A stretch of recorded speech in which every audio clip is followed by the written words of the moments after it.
America's mainstream media is being accused of playing with fire for playing up the prospect of war between Iran and the West. It's a sensitive time with the military standoff in the Hormuz Gulf and looming sanctions over Iran's nuclear program.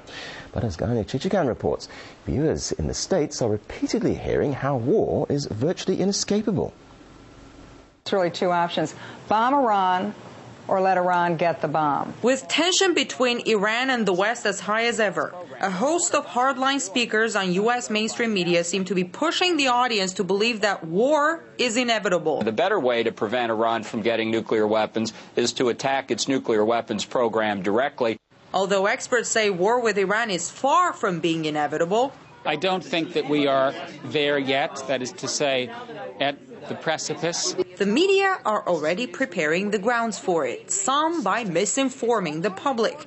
The New York Times wrote that the International Atomic Energy Agency said Iran's nuclear program has a military objective. But that's not what the IAEA reported. The watchdog said Iran might have the technology to develop a nuclear weapon if it wants to. Or here's another public misconception due to a lack of information.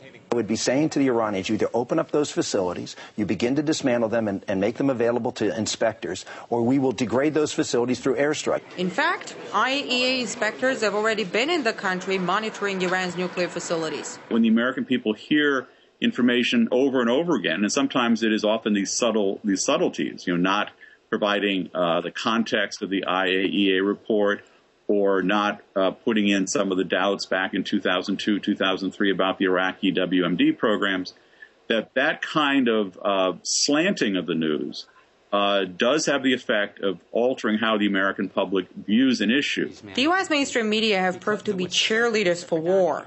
Jeff Cohen was a senior producer of a popular TV show before the Iraq invasion.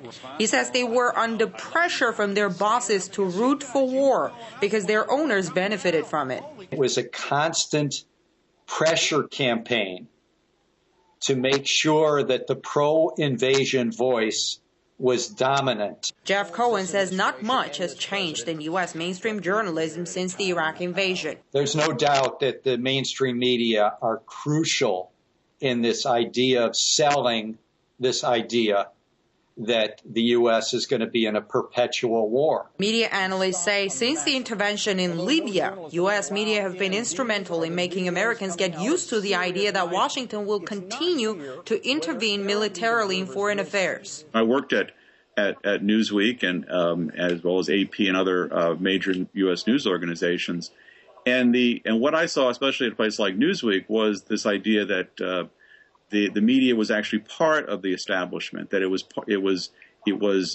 that the American people were to be guided more than even informed. It seems most American media are so used to talking wars that when after a decade of inconclusive war in Afghanistan, the White House announced the necessity to negotiate with the Taliban. You have to have a political solution at some point. The message and the words political solution came out as somewhat alien. Peace talks with the Taliban. It's come to this. Tell us more about these proposed peace talks, Ed. That may sound a little weird to some of our viewers. It seems that words political solution don't belong in the U.S. media vocabulary. Two main reasons. One, boring. And second, some very powerful people are behind a kind of trigger-happy pro-war journalism. Too many times in history, the media did the bidding of war profiteers. We can go back more than 100 years and look at how the American public was primed for war with Spain over Cuba.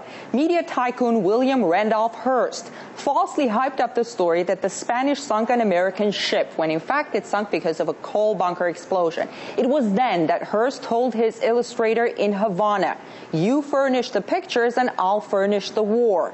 More than 100 years on, the phrase still sounds relevant, but it doesn't have to be that way. And some argue political solution, although not popular words in the media vocabulary, is better than war and death. I'm Gayane Chichakyan reporting from Washington.